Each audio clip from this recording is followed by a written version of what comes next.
revolucionarios somos y seremos siempre optimistas. Tampoco nos dejaremos intimidar. Fidel Alejandro Castro Cruz was born August 13, 1926, near Buran, Cuba, to a wealthy sugarcane farmer and a member of his household staff. As a University of Havana law student in the 1940s, Castro became interested in politics. He started to believe in anti-imperialism and that American influence harmed the Cuban government. After witnessing violence against student protesters, Castro began advocating for social justice and joined the socialist organization Partido Ortodoxo. While publicly critiquing Cuba's social and economic inequalities, Castro revealed his particularly leftist point of view.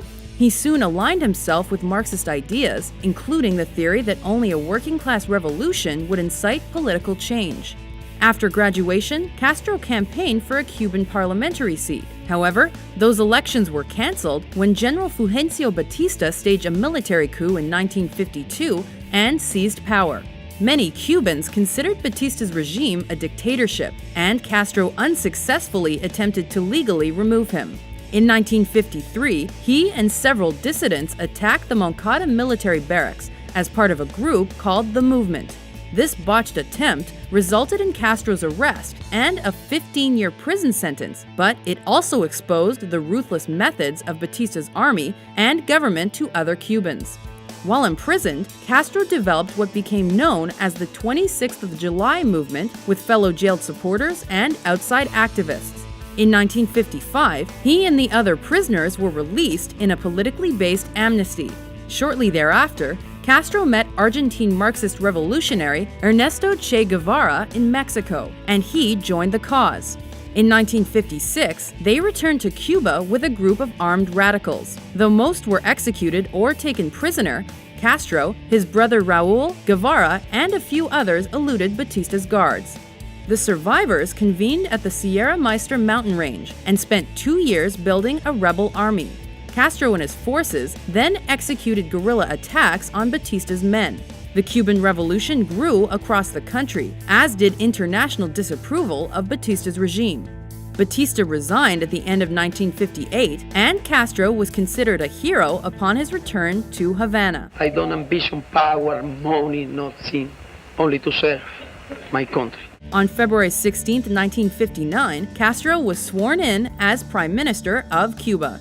Castro then initiated several radical policies. In addition to land reforms and the nationalization of American businesses and private plantations, he also strengthened ties with the Soviet Union. These actions eventually compelled the U.S. to end diplomatic relations and to impose a trade embargo against Cuba. There is a limit to what the United States in self-respect can endure. That limit has now been reached. In 1961, the United States unsuccessfully attempted to remove Castro from power with the Bay of Pigs invasion. That same year, Castro pronounced his Marxist-Leninist beliefs and announced Cuba would implement communist policies. 1962's Cuban Missile Crisis almost resulted in nuclear war. It shall be the policy of this nation to regard any nuclear missile launched from Cuba against any nation in the Western Hemisphere as an attack by the Soviet Union on the United States, requiring a full retaliatory response upon the Soviet Union. To resolve the situation, the U.S. promised to avoid future Cuban invasions and to withdraw its missiles from Turkey if the USSR removed its weapons from Cuba. Despite this agreement, the CIA attempted to assassinate Castro multiple times throughout his leadership. Over the next years, Castro took control of Cuba's Communist Party and promoted anti-imperialism and revolutionary action in various Latin American nations. Despite providing benefits like free healthcare and education, Castro's regime repressed opposition of his one-party rule and limited civil liberties.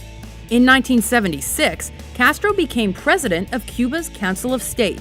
Throughout the next decade, he championed the communist cause by sending troops to assorted Third World conflicts. However, Cuba lost a major source of funding in 1991 after the Soviet Union's collapse. Castro tried to limit the economic impact by relaxing restrictions, promoting tourism, and encouraging outside investment. He even legalized the US dollar. In the aftermath of 2001's Hurricane Michelle, Castro accepted United States aid. Nevertheless, Cubans continued showing their dissatisfaction with Castro's regime by protesting or leaving the country. Soon after, Castro's health deteriorated. He stepped down as president in 2008 and resigned as Secretary General of the Communist Party in 2011. His brother Raúl replaced him in both roles. Some call him a dictator and an abuser of human rights, while others label him a socialist icon who champions the poor. Either way, Fidel Castro was one of the most controversial leaders in Latin American history.